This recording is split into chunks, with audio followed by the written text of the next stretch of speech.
Welcome to The Explainer. Today, we are diving deep into a dialogue with the philosopher Krishnamurty, and we're going to tackle something that every single one of us deals with: fear. You see, for Krishnamurty, fear isn't just some private little feeling you have. Oh no. He sees it as this massive, destructive force that corrupts our minds, poisons our relationships, and really darkens the entire world. And that leads us to this huge, really radical question he asks. He's not interested in just managing your fear or, finding better coping mechanisms. He's asking, can we be completely, totally, 100% free of it? I mean, how do you even begin to approach a question like that? Well, first, before we can even think about getting rid of it, we have to understand just how big this problem is. Fear isn't some niche issue for a few unlucky people. Krishnamurty is really clear on this. It's a fundamental factor in the lives of pretty much every human being on the planet. And boy, is it a shapeshifter. I mean, think about it. It can be this huge, deep fear of our own death, or it can be something as seemingly small as worrying about what the neighbors think of our new car. It's the fear of being alone, the fear of not being good enough, or even the fear of succeeding. It takes on so many forms. Okay, so to get a handle on this whole messy landscape of fear, Krishnamurty kind of breaks it down for us into two main categories, which actually makes it a lot easier to look at. So, on one side, you've got physical fears. This is all about surviving in the real, tangible world. And on the other side, you've got psychological fears. Now, these are a whole different animal. These are the ones that are born inside our own minds. So, physical fears are the ones that are pretty easy to understand, right? It's about having food on the table, a roof over your head, a job, basically being safe from harm. And what's really interesting is that Krishnamurty puts what people say right here in the physical category. Why? Because, let's be honest, public opinion can actually threaten your job, your safety, your very survival.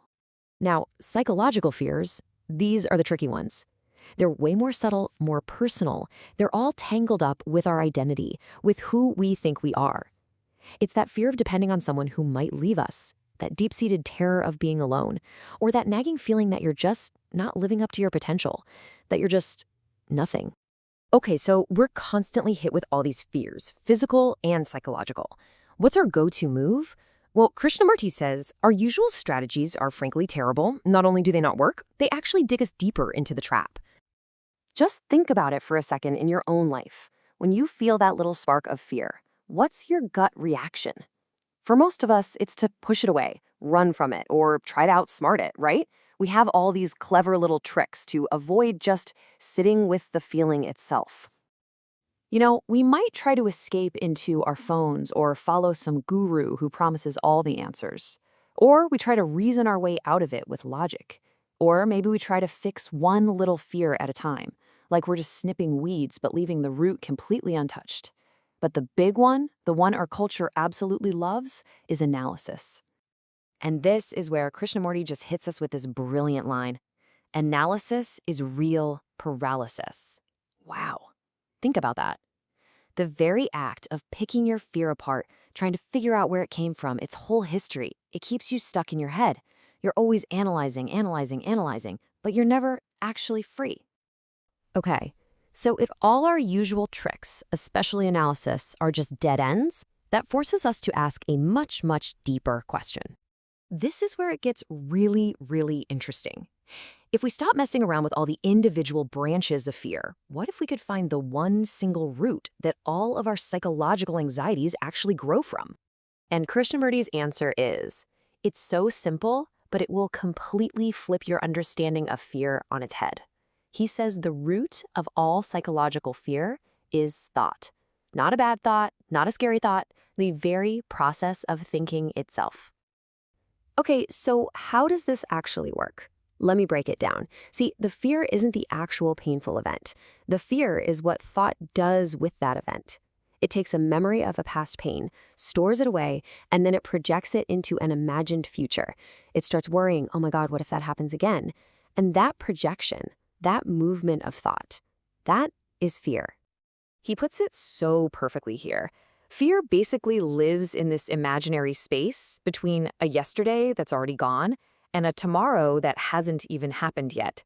And the only thing that creates and maintains that space, it's thought. So, once you see that thought is the source, it changes the entire game.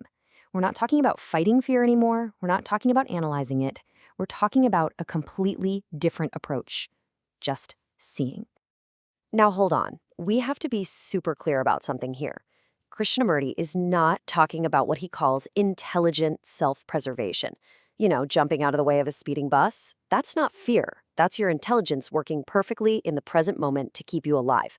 The fear we're digging into here is the worrying about a future that doesn't exist yet. Okay, so a thought itself is the source of the problem. What on earth are we supposed to do? You can't just stop thinking, right? That's impossible. And trying to control your thoughts is just your mind playing another clever trick on itself.